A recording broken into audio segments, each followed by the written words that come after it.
أعوذ بالله من الشيطان الرجيم. بسم الله الرحمن الرحيم. يا أيها الذين آمنوا كتب عليكم الصيام كما كتب على الذين من قبلكم لعلكم تتقون.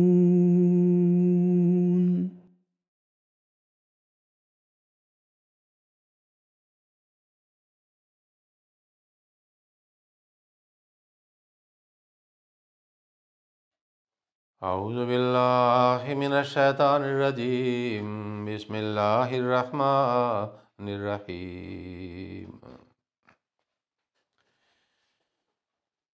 Pour le dars d'aujourd'hui, j'ai choisi un hadith de Saint-Prophète sallallahu alayhi wa sallam concernant le mois de Ramadan.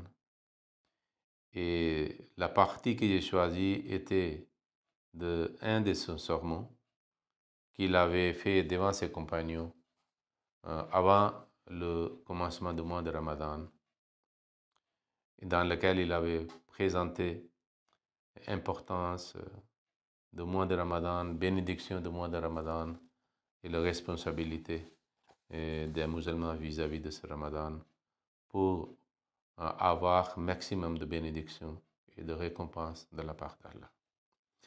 Dans ce sermon, le Saint-Prophète sallallahu alayhi wa sallam avait mentionné Huwa shahrun awwaluhu rahmatun wa awsatuhu maghfiratun wa akhiruhu itkum minan nari.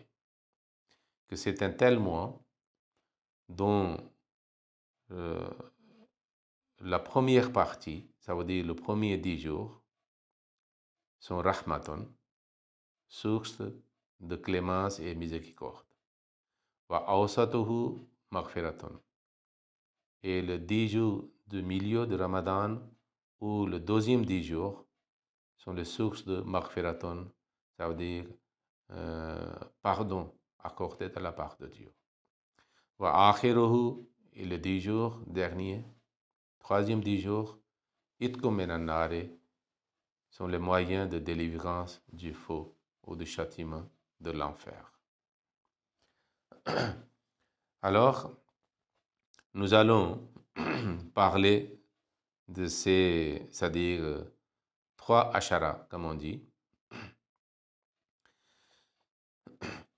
Le Saint-Prophète sallallahu alayhi wa sallam avait dit concernant le Ramadan que lorsque le Ramadan arrive, les portes du paradis sont ouvertes et les portes de l'enfer sont fermées et le Satan est mis en chaîne. Ça veut dire qu'il y a une ambiance de bien, de développement valeurs morales et spirituelles.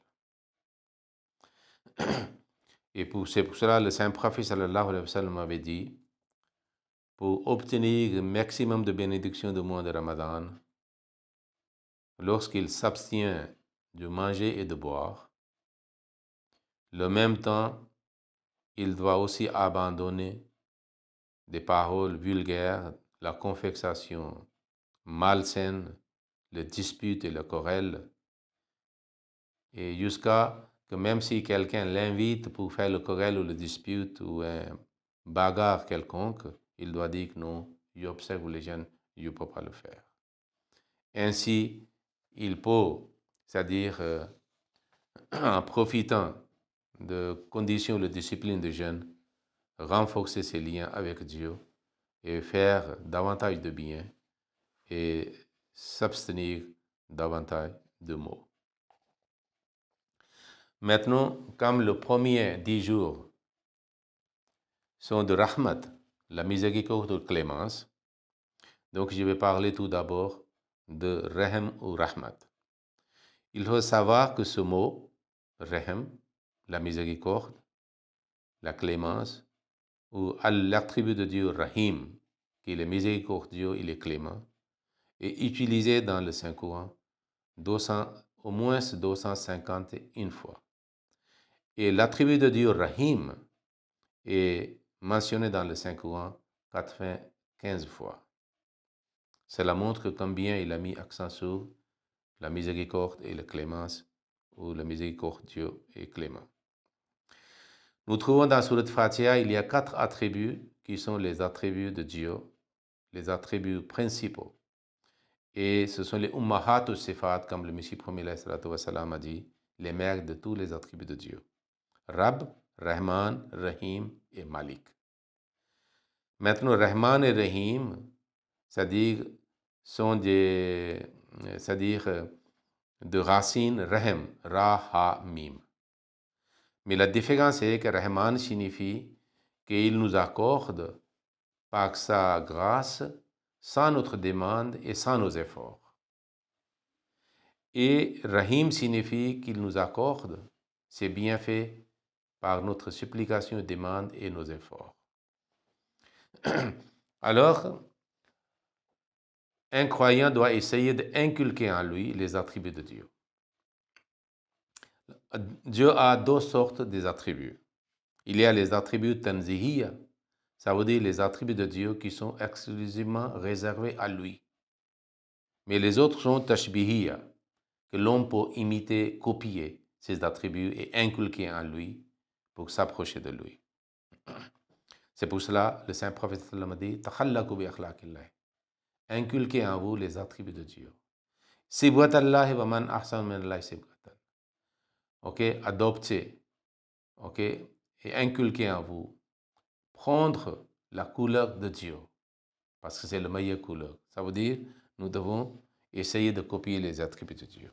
C'est pour ça que le saint prophète sallallahu alayhi wa sallam est devenu manifestation personnifiée des attributs de Dieu. On dit mazhar atam. C'est pour cela, en ce qui concerne Allah et Rahim, Allah dit au saint prophète sallallahu alayhi wa sallam que laqad ja'akum rasulun min anfusikum azizun alayhi ma anitum harisun alaykum bil mu'minina raoufur rahim. Raouf, Rahim, ce 2 attributs, ça veut dire compatissant et miséricordieux, sont les attributs de Dieu.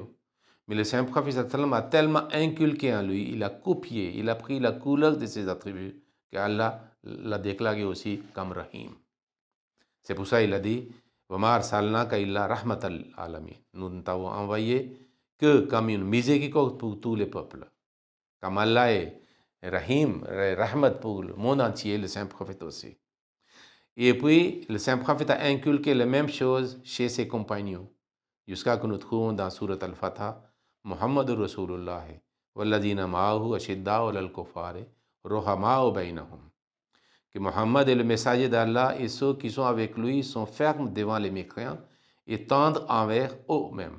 Ça veut dire ils sont rahim, ruhama'u bainahum, ils ont la miséricorde et la clémence, c'est-à-dire et ils le font mutuellement l'un avec l'autre. Alors, prenons quelques versets dans lesquels Allah a mentionné le rahmat. Il dit Rahmati wasiat kulla shay'an. Ma miséricorde se répand sur toutes choses. Et puis il a dit Ma yaftahillahu linnasi min rahmatin fala mumsika laha. Il a dit quelque miséricorde qu'Allah accorde aux hommes, il n'est personne qui puisse le retenir. Alors, puis elle a dit Fanzur ila asari rahmatillahi kayfa yuhyil arda ba'da mawtiha. Que voilà le résultat et le fruit de clémence de Dieu. Et il a dit considère donc les effets de la miséricorde d'Allah, comment il ranime la terre après sa mort. Donc la miséricorde d'Allah fait ranimer, c'est-à-dire qui donne la vie, qui est mort. Ok, la terre physiquement, mais le cœur des gens spirituellement ou moralement. C'est pour cela qu'il nous est commandé de chercher et supplier et commander à Allah la clémence de Dieu. C'est pour ça qu'il a dit Inna rahmatallahi qaribun minal muhsinin. Assurément, la miséricorde d'Allah est proche de ceux qui font le bien. Et un croyant ne doit pas être désespéré. Il dit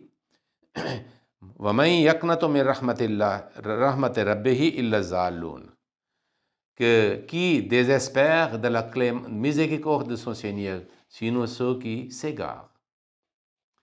Et puis Allah dit que Kul ya ibadi allazina asrafu ala anfusihim la taqnatu min rahmatillah. Dis, ô mes serviteurs, qui avez commis des accès contre votre propre âme, ne désespérez pas de la miséricorde d'Allah.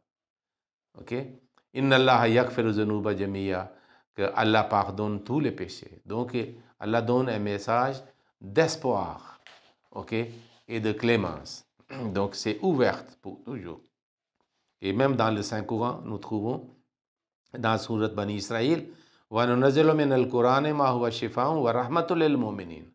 Pour les croyants, le Saint-Coran est la miséricorde et une guérison.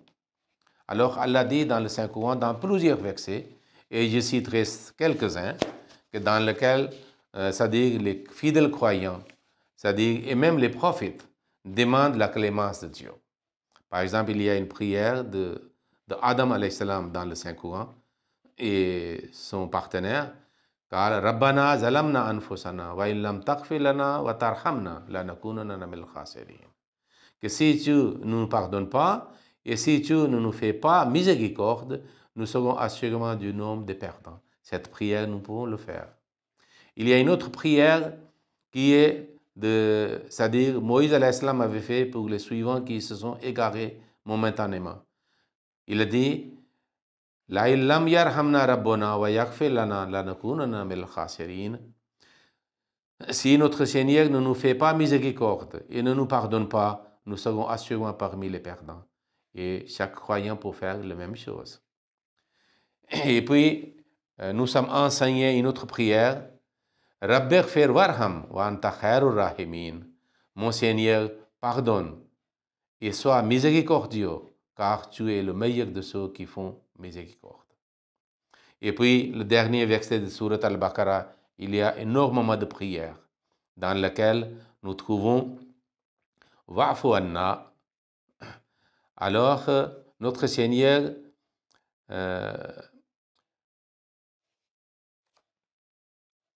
efface nos péchés. Waghfir lana, pardonne-nous. Warhamna, et aie pitié de nous. Anta maulana, tu es notre maître. Fansurna, et aide-nous à l'al-qawmil kafirin, contre le peuple mécréant. Donc ici aussi, on demande aie pitié de nous et pardonne-nous. Il y a une autre prière de Nuh alayhi salam, dans laquelle il dit que Illa taghfirli wa tarhamni akum min al-khasirin. Que si tu ne me pardonnes pas et ne m'accordes pas ta miséricorde, je serai parmi les perdants. Nous devons demander à Allah, supplier à Allah de nous accorder sa miséricorde.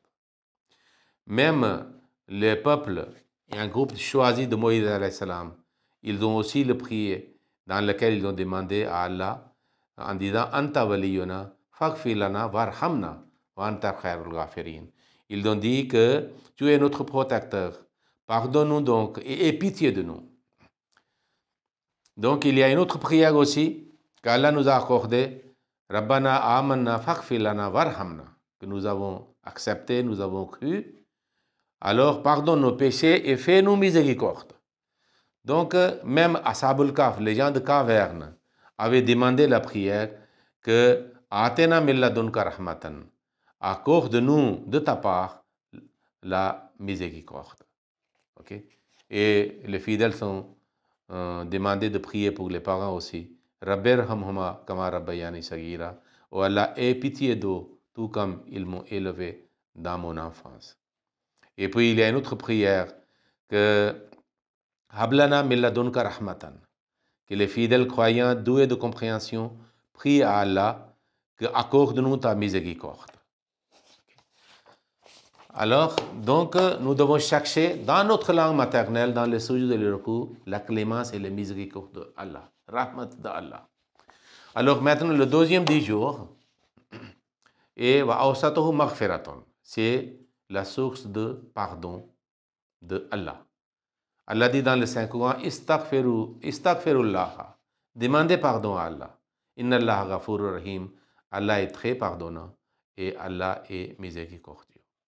Il faut savoir que Maghfira, c'est le dérive de Ghafara, Reine Fara, et dans le Saint-Coran, comme le verbe passé, futur, présent, est utilisé 234 fois.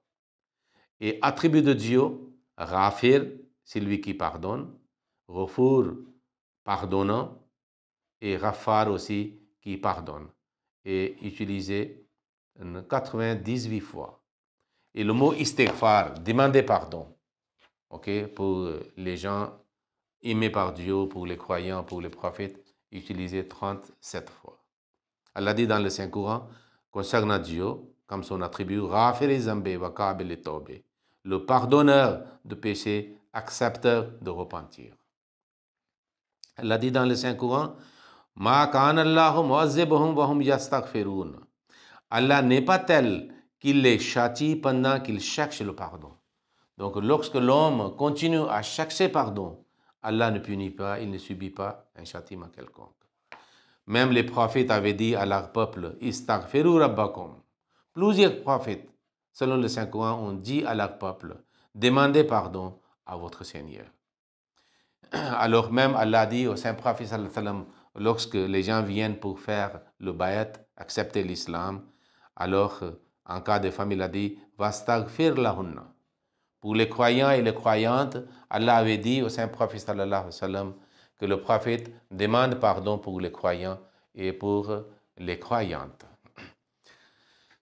Alors, par exemple, il y a un commandement de Saint-Coran pour les musulmans de faire la consultation mutuelle pour les affaires, pour régler, pour décider leurs affaires. Donc, concernant cela aussi, Allah dit au Saint-Prophète sallallahu alayhi wa sallam, Vastaghfir lahum. Pardonne ces gens-là. Ou demandez pardon à Allah pour ces gens-là. Demander ou faire istighfar est tellement que même Allah a dit, c'est-à-dire a mentionné que les anges demandent pardon à Allah pour ceux qui, c'est-à-dire, ont envie de mériter le pardon de Dieu. Il a dit qu'il y a des anges qui font la glorification de Dieu. Et puis, وَيَسْتَغْفِرُونَ لِلَّذِينَ آمَنُوا, et ils demandent pardon à Allah pour ceux qui sont les croyants. Alors, Allah mentionne aussi dans le Saint-Coran concernant certains peuples qui ne sont pas conscients de faire istighfar. Il a dit, أَفَلَا يَتُوبُونَ إِلَى اللَّهِ وَيَسْتَغْفِرُونَهُ وَاللَّهُ غَفُورٌ رَحِيمٌ. Ne vont-ils donc pas se repentir à Allah et se mettre à implorer son pardon alors qu'Allah est très pardonnant et miséricordieux? C'est pour ça qu'Allah dit dans le Saint-Coran que les croyants sont tels qui restent toujours à l'état de istighfar. Il dit, Vastaghfirullaha, innallaha ghafurur rahim. Implorez le pardon d'Allah. En vérité, Allah est très pardonnant et miséricordieux.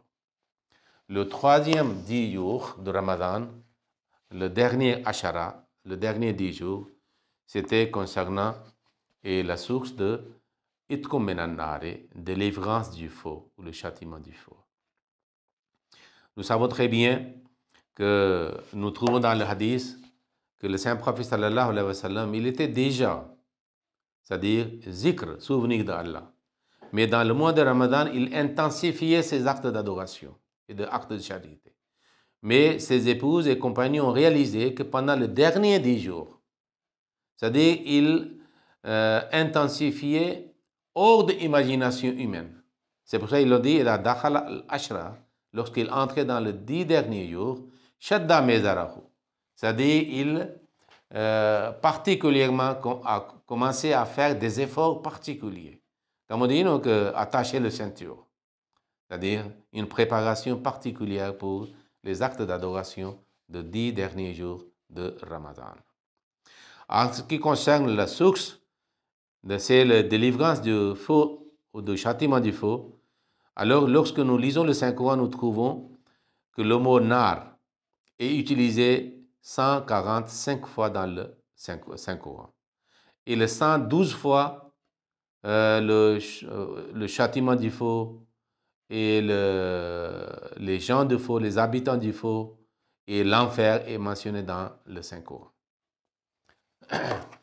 Alors, Allah dit dans le Saint-Coran, فَمَنْ زُحْزِحَ عَنِ النَّارِ وَأُدْخِلَ الْجَنَّةَ فَقَدْ فَازَ. Celui donc qui sera écarté du feu et admis au paradis aura certainement réussi. Et la vie d'ici-bas n'est que jouissance trompeuse pour un temps.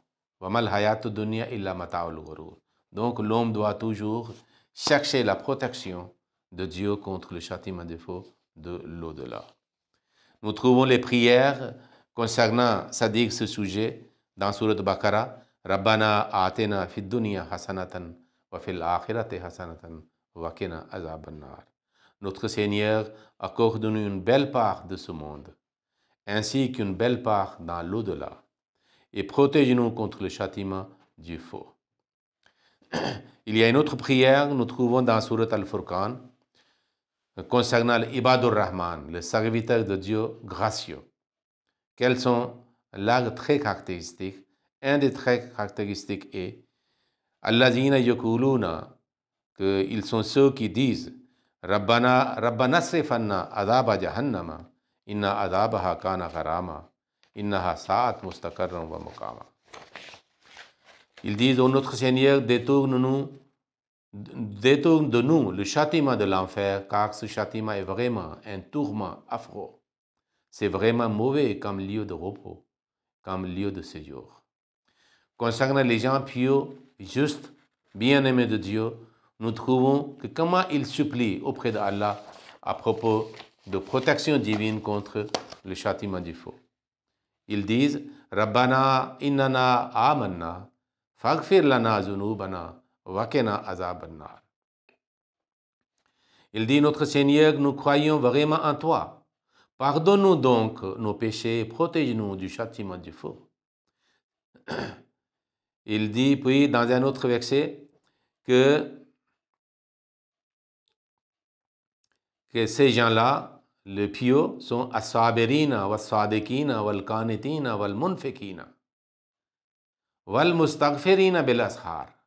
Un des caractéristiques de ces gens-là est que le paradis est accordé à ceux qui sont les véridiques, les obéissants et ceux qui dépensent dans la voie d'Allah et ceux qui implorent le pardon dans la dernière partie de la nuit. Mustaghfirina bil ashar. Ça veut dire au moment de tahajjud, ils font beaucoup de istighfar. Dans le nawafil, nous pouvons faire dans le sujoud, dans le ruku, à notre manière, en formulant nos faiblesses, nos péchés, nos défauts, c'est-à-dire, et puis, avec une certitude qu'Allah accepte et exauce notre istighfar, demande pardon, nous devons demander pardon à Allah, comme Allah dit dans le Saint-Coran. Et puis, dans le surat Ali Imran, nous trouvons une autre prière que les hommes qui sont doués de compréhension, lorsqu'ils observent et étudient cet univers, ils disent Rabbana ma khalaqta hada batila, subhanaka faqina azaban nar. Ils disent, notre Seigneur, tu n'as pas créé cela en vain, tu es saint. Protège-nous donc contre le châtiment du feu. Waqina azaban nar. Rabbana innaka man tudkhilin nara faqad akhzaytahu wa ma li zalimina min ansar. Notre Seigneur, quiconque tu as fait entrer dans le feu, tu le couvres assurément de honte, et les impies n'auront personne pour les aider. Alors c'est pour cela nous trouvons que le Saint-Prophète sallallahu alayhi wa sallam faisait beaucoup de istighfar. Mais il y a deux sortes de istighfar, ok, pour chercher pardon de Dieu. Les prophètes et les bien-aimés de Dieu, les gens purs, ils font istighfar pour avoir la force spirituelle de ne pas pencher vers le péché et le défaut et le faute. Mais ceux qui sont les gens ordinaires, pour eux, l'istighfar signifie que leur péché soit pardonné, qu'ils soient protégés des effets négatifs de péché. Voilà, c'est quelque chose concernant les 3 décades. Et 3, c'est-à-dire 10 jours de Ramadan, 3 parties de Ramadan. Le premier, Awwaluhu Rahmatun, nous avons étudié et lu et appris certaines prières concernant le miséricorde d'Allah. Le deuxième 10 jours sont les sources de maghfirat, de pardon. Alors, nous avons aussi étudié concernant le pardon d'Allah et concernant les prières de Saint-Coran. Et le troisième 10 jours, c'est le source de itkum minan nari, délivrance du feu. Et nous avons aussi appris certaines prières de Saint-Coran que les croyants, les prophètes et les autres font pour demander pardon à Allah et protection divine contre le châtiment de feu.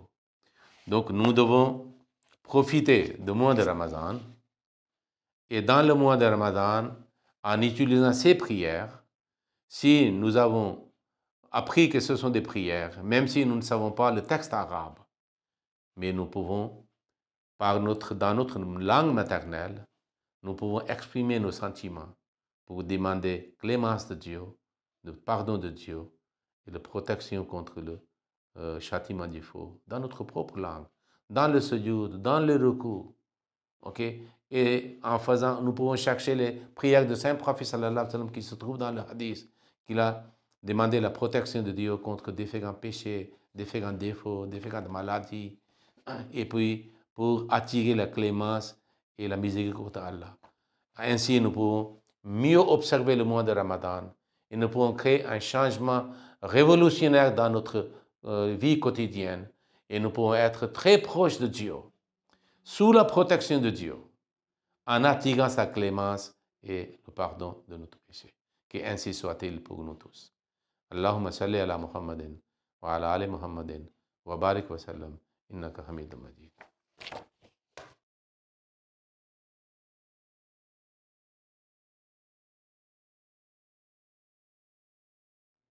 أعوذ بالله من الشيطان الرجيم بسم الله الرحمن الرحيم يا أيها الذين آمنوا كتب عليكم الصيام كما كتب على الذين من قبلكم لعلكم تتقون